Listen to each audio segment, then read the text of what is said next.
खुश है शालू। इन दोनों की खुशियों के लिए मैं सच में कुछ भी कर सकती हूँ।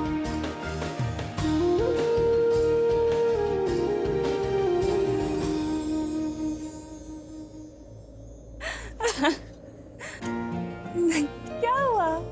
I don't know. ये जो स्माइल है जब तुम हंसती हो ना, मुझे ये जिंदगी भर चाहिए शालू। मैं चाहता हूँ तुम जिंदगी भर बस ऐसी हंसती रहो, मुस्कुराती रहो, हमेशा ऐसे ही खुश रहो।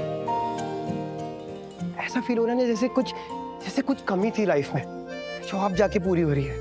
ऐसा ना बहुत कंप्लीट फील कर रहा हूँ मैं। शालू ये मुस्कुराहट, ये स्माइल, ये खुशी, ये मुझे जिंदगी भर चाहिए तुम्हारे चेहरे पे। हमेशा ऐसे हंसते रहना, ओके? मेरे लिए। What?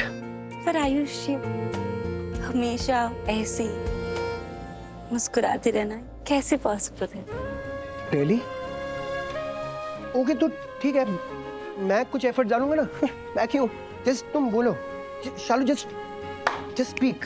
मैं ऐसा क्या करूं शालू कि तुम लाइफ टाइम ऐसे ही हंसो, ऐसे मुस्कुराओ, ऐसे खुश रहो। Just tell me and I will do it, whatever it is, just whatever it takes I will do it. Just बोलो ना। जाने दो, नहीं होगा तुमसे। नहीं होगा मुझसे?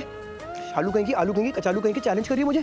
चैलेंज मत करना मुझे, आई can do anything for you lady. Ayush मेरे प्यारे आयुष, मैं तुम्हें चैलेंज नहीं कर रही हूँ, मुझे तुम पे पूरा भरोसा है। मैं बस ये बोल रही हूँ कि तुम नहीं कर पाओगे क्योंकि तुम एक इंसान हो आयुष। नहीं हूँ मैं इंसान।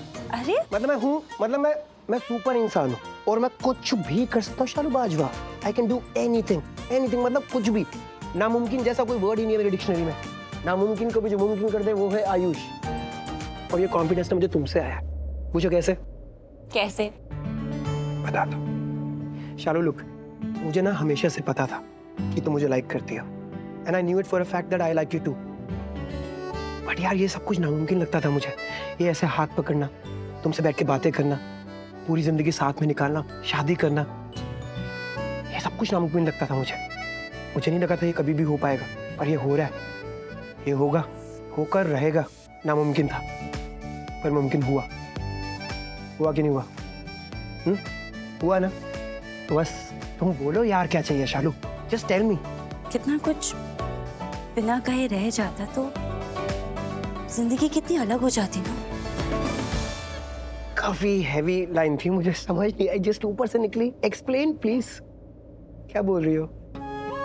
मतलब आयुष, अगर कोई किसी को चाहता है तो उस इंसान को अपनी दिल की बात ना बोलनी चाहिए, अपनी फीलिंग्स का इजहार करना चाहिए। कोई किसी के लिए कितना अपना है, वो इंसान क्या अहमियत रखता है उसकी जिंदगी में, ये बात तो बतानी ही चाहिए। और अगर ना बताओ ना तो सामने वाला इंसान शायद कुछ गलत सोच ले और फिर उस इंसान को ना अपनी दिल की बात बोलने का मौका ही नहीं मिलता। और फिर इस इंसान को ये जानने का भी मौका नहीं मिलता कि सामने वाला उसके लिए सच में क्या फील करता है। आयुष सोचो ना, अगर ऐसा होता तो जिंदगी कितनी अलग हो जाती। हमारा ही देख लो, हमने एक दूसरे से कभी बात ही नहीं की। मतलब हमें कभी मौका ही नहीं मिला एक दूसरे से ये बात करने का कि हम एक दूसरे के लिए क्या फील करते। 7 साल पहले भी हमने एक दूसरे से कभी ये बात ही नहीं की, जबकि हमारे दिल में ये बात पता थी हमें कि हम एक दूसरे को पसंद करते, हम एक दूसरे को अच्छे लगते, एक दूसरे के साथ वक्त बिताना अच्छा लगता है हमें। और शायद हमारे दिल को ये बात पहले से पता थी कि हमें एक दूसरे के ही साथ पूरी जिंदगी बितानी है, कुछ पल नहीं, पूरी जिंदगी। 7 साल बाद मेरी बहन को उसकी खुशियां मिल रही हैं। अब मैं शालू की खुशियों के बीच किसी को भी नहीं आने दूंगी, चाहे इसके लिए मुझे कुछ भी करना पड़े।